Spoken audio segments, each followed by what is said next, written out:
Pak Ketua, Tambah 30 menit lagi. sidang yang saya hormati, pimpinan KPK dan Bapak Ibu sekalian. Selamat pagi, hari ini kita akan kepoin video yang lagi rame di DPR. Ini soal tantangan keras buat KPK tentang korupsi bansos. Ini kita berhak tahu karena ini duit rakyat yang harusnya buat juga atau orang sah. Kita tonton videonya. Yang saya banggakan. Ada 6 pertanyaan singkat. Saya tujukan kepada pimpinan KPK. Yang pertama,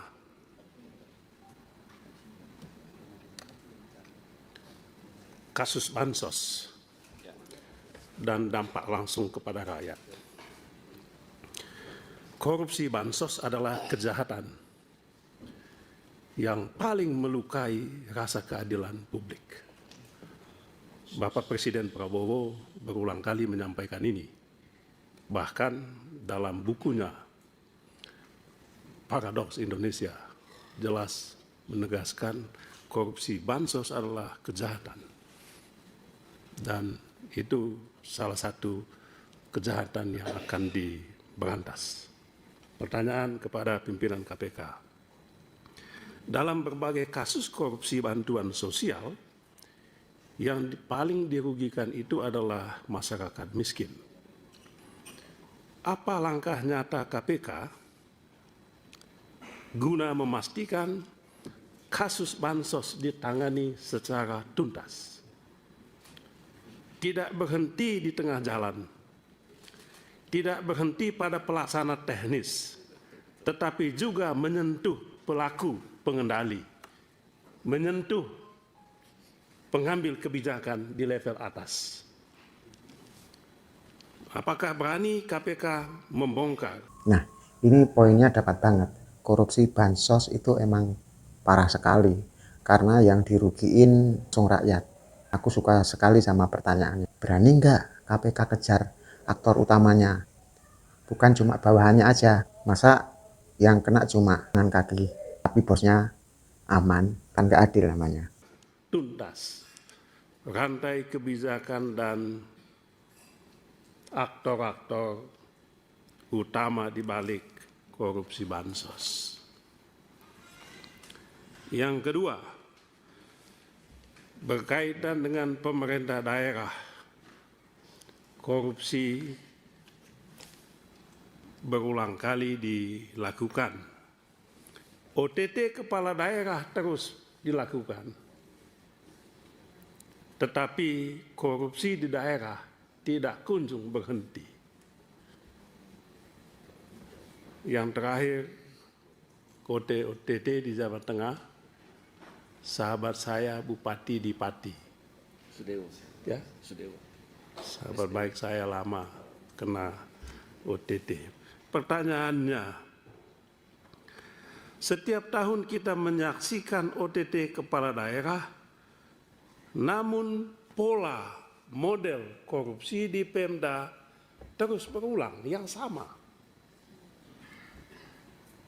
Jadi kalau mau di OTT ya semua bisa kena.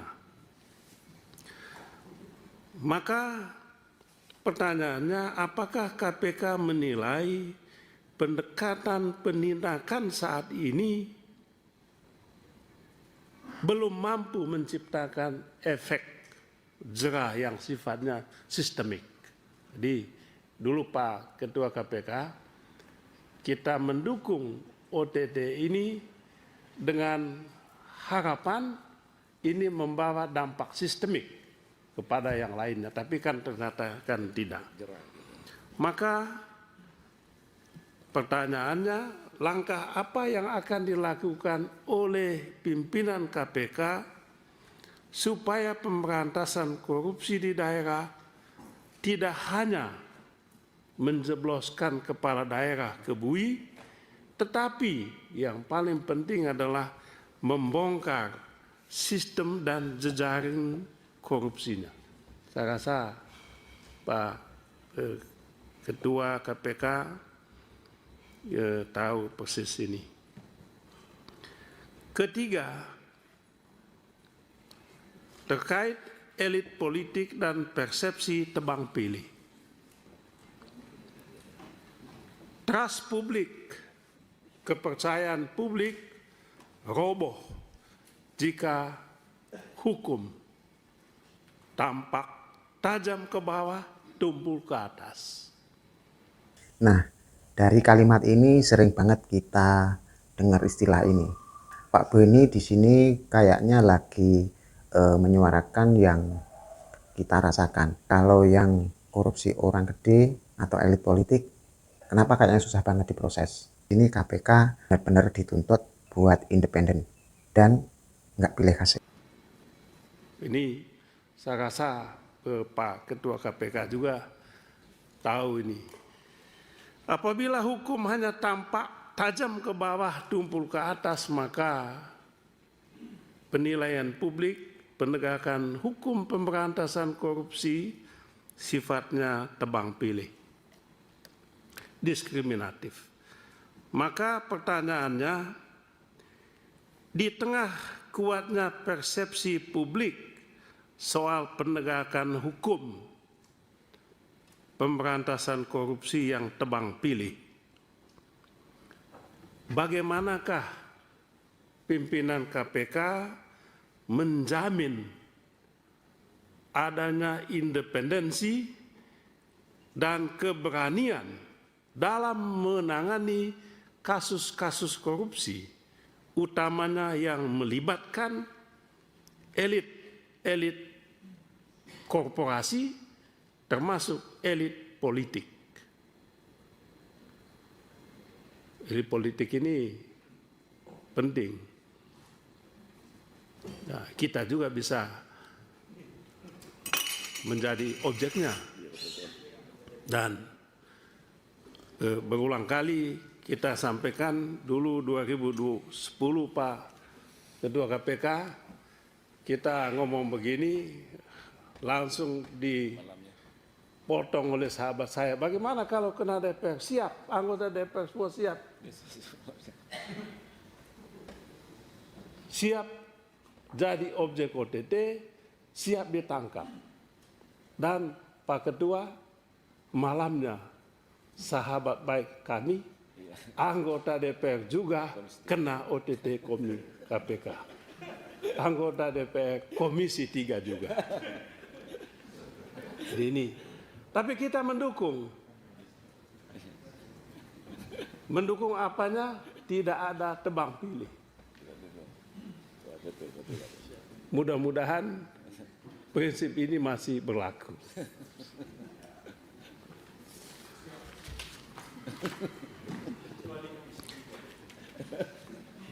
Yang keempat, ya ini penting ini Pak. Pemulihan aset. Ini tadi disinggung oleh sahabat saya Pak Dr. Syarifudin Suding, sarjana hukum. Yang dibutuhkan publik itu bukan hanya vonisnya. Pak, tadi dijelaskan sangat baik oleh pimpinan KPK, tetapi mana uangnya?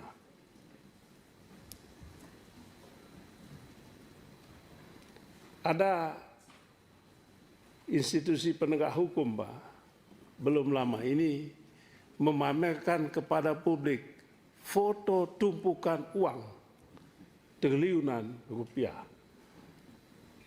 Ketika saya ke daerah pemilihan, saya ditanya oleh masyarakat, Pak Beni, itu di foto, itu uang beneran atau bukan? Karena numpuknya. Saya juga tidak tahu, tapi saya bilang mungkin itu foto gambar saja, bukan uang. Sebab kalau uang, bagaimana bisa uang banyak begitu dibawa ke sana? Ya, kita juga tidak ada penjelasan, yaitu kemungkinan jawabannya. Sampai segitunya ditanya nih, ini duit beneran atau foto aja? Tapi bener juga ya, karena rakyat tuh butuh bukti nyata, bukan cuma lihat orang masuk penjara, tapi duit triliunannya itu balik ke negara lagi enggak? Misal kan bisa buat bangun sekolah atau fasilitas umum lainnya. Pertanyaan saya adalah, berapa sebetulnya kerugian negara yang sungguh-sungguh telah berhasil dipulihkan dari kasus-kasus korupsi yang ditangani selama ini? Misalnya bansos berapa, Pemda berapa, CSR. apalagi kasus-kasus yang lain. Dulu ada kasus tambang juga, tambang emas. Dulu ada juga itu yang melibatkan Mas di Kalimantan Barat. Batan ya, Kalimantan Barat. ya Kalimantan Barat. Gimana nasibnya? Ya. Sekaligus menjelaskan Bapak Ketua KPK Jabar. bagaimana kasus-kasus yang dulu mangkrak itu. Saya kutip lagi istilah mangkrak. Senang sekali saya di zaman Bapak Presiden Jokowi istilah ini begitu populer. Mangkrak. Ya Pak Hinca ya. Iya. Mangkrak waktu itu karena pembangunan Hambalang, Iya. kasus Hambalang Pak Ketua, mangkrak dibangun. Padahal bukan kesalahan pemerintah, tapi KPK yang menegaskan, pengadilan memutuskan tidak bisa dibangun lanjut itu Hambalang. Tapi di zaman itu kami dibully habis-habisan, mangkrak bangun Hambalang. Itulah jahatnya mangkrak itu. Nah, kasus UOS bagaimana? UOS. Sekarang kalau kita sakit hati kita Pak Ketua, tapi ya mau bilang apa, nggak berkuasa lagi.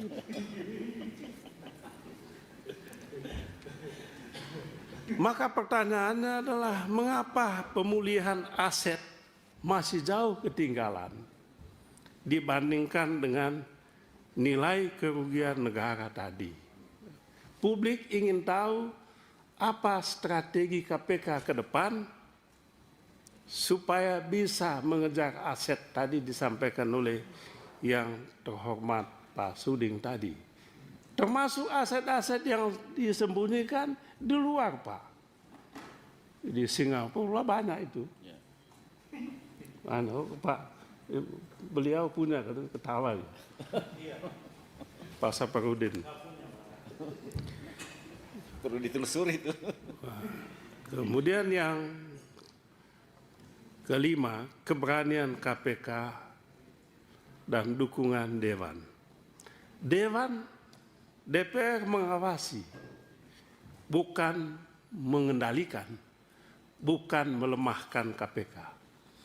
Jadi mengawasi, bukan mengendalikan, bukan pula melemahkan. Maka pertanyaannya,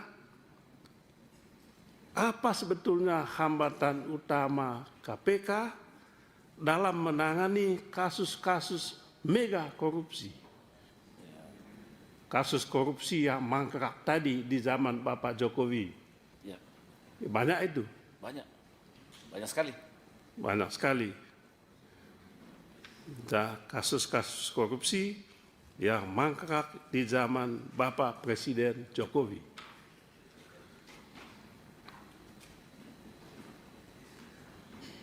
Apa hambatan? Apa hambatan yang terbesarnya?